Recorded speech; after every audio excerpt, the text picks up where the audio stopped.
What is going on, guys? Welcome to my Medal of Honor Warfighter beta review and impression. Now, I have a lot to talk about. I got a big list here we're going to cover, and obviously I would prefer to have played this game on the PC with a mouse and really good graphics and high frame rate, but it is obviously an Xbox exclusive. Now, the good thing is, though, is that unlike Battlefield 3, this game is fairly even on all platforms, with the PC obviously just having better graphics and the ability to get much more frames.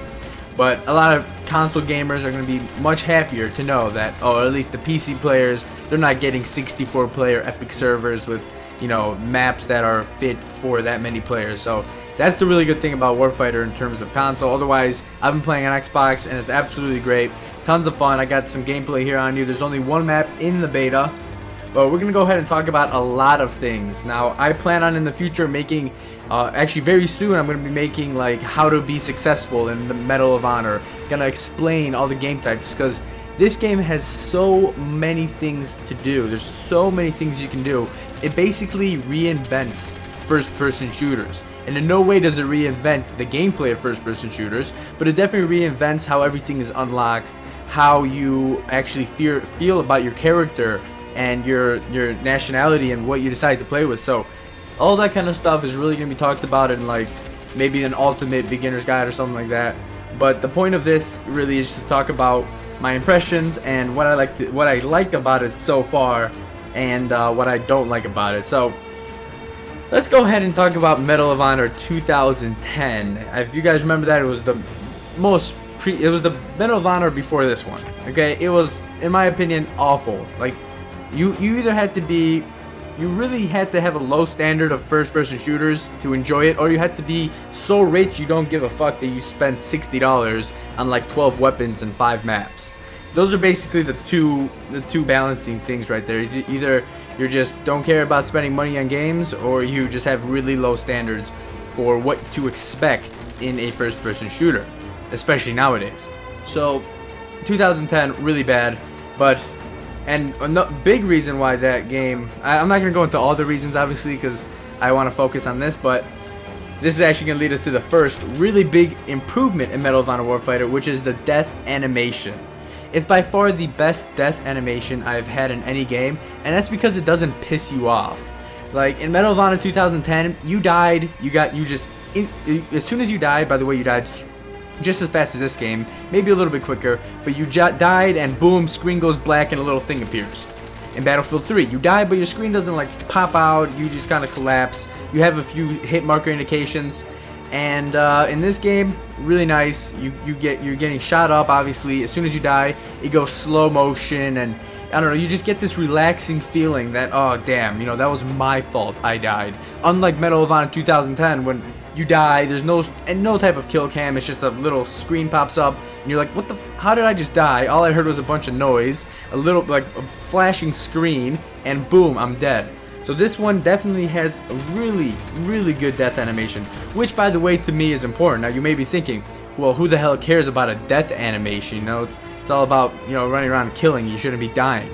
Well, I don't care how beast you are, you're still probably going to be dying a lot. Having a good death animation and a good way to die is really good in the game. So I think you guys are really gonna like that.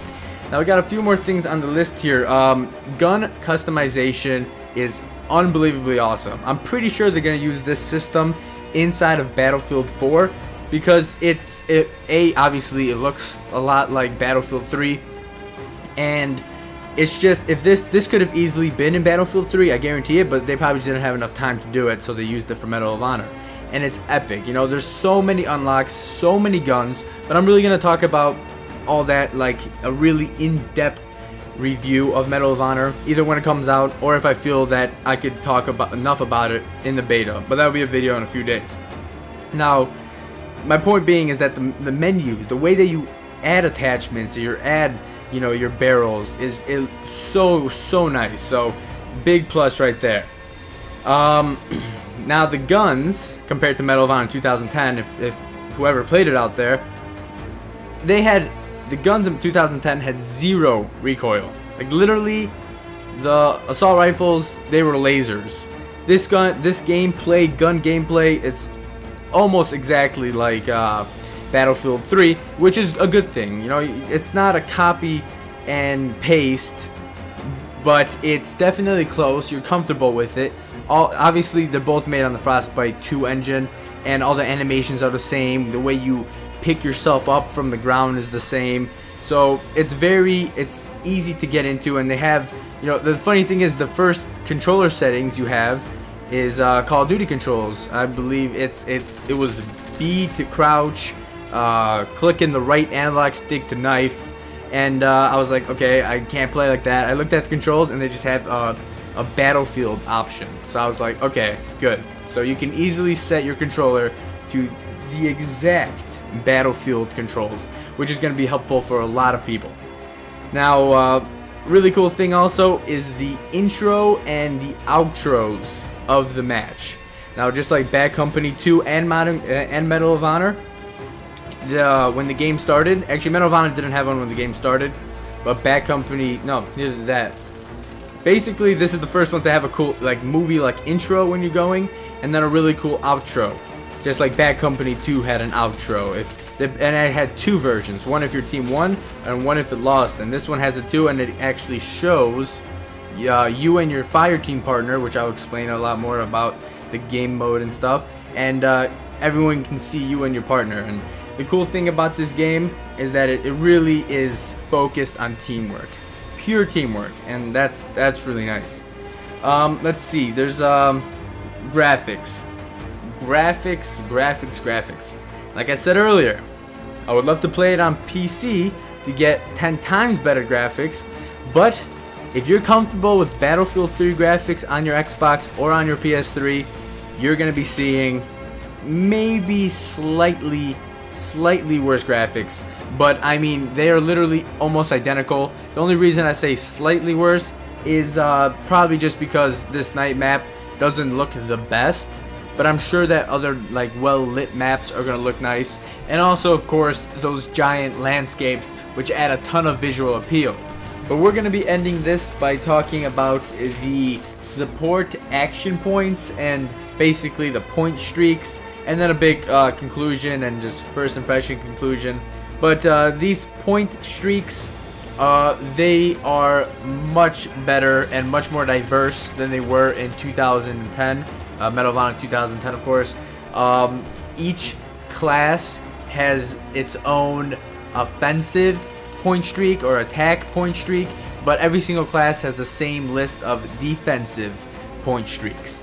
Now, one little problem I have is that there's no physical number that tells you how many points you need to unlock the next thing. It's just the bar that gets closer, and then eventually you'll pop up and be like, oh, you can pick between a smoke mortar strike, and you can get a little bit extra points just for helping your team, or you can use the mortar strike, and if you kill nobody you get no points, or if you kill one person you're gonna get some points that help you go to the next one. Also, just like Medal of Honor 2010, you keep the point streak if you didn't use it and you die, but it will reset your counter. Now, for example, let's just say I'm running around, I kill a couple people, and I unlock the mortar strike or the smoke bomb. But I don't want to use it yet because I want to I'm not in a good spot, so I'm running around, I kill a few more people, and I'm halfway to the level 2 unlocks, and I die. So I respawn, I still have the option of a mortar strike and a smoke, but my entire counter reset.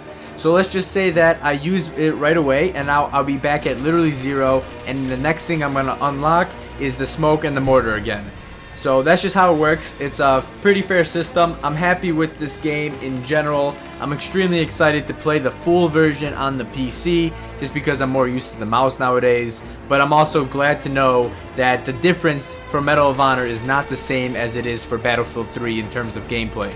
But unfortunately, that is going to be concluding my Medal of Honor Warfighter beta and impression. If you guys want, please leave a like and subscribe. You can expect a lot more Medal of Honor Warfighter videos coming on my channel, especially this beta. I plan on covering it a lot because I want to really give those people that aren't playing the beta right now because they're playing on the PlayStation or they're PC gamers, I want to get them as prepared as possible so they have the same advantages as Xbox players did.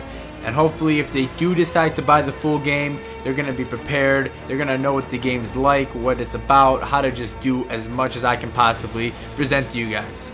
Sadly, that is going to be concluding this video. So if you guys please could, leave a like and subscribe because I got a lot more videos coming out. But either way, thank you so much for watching. Take care and peace out.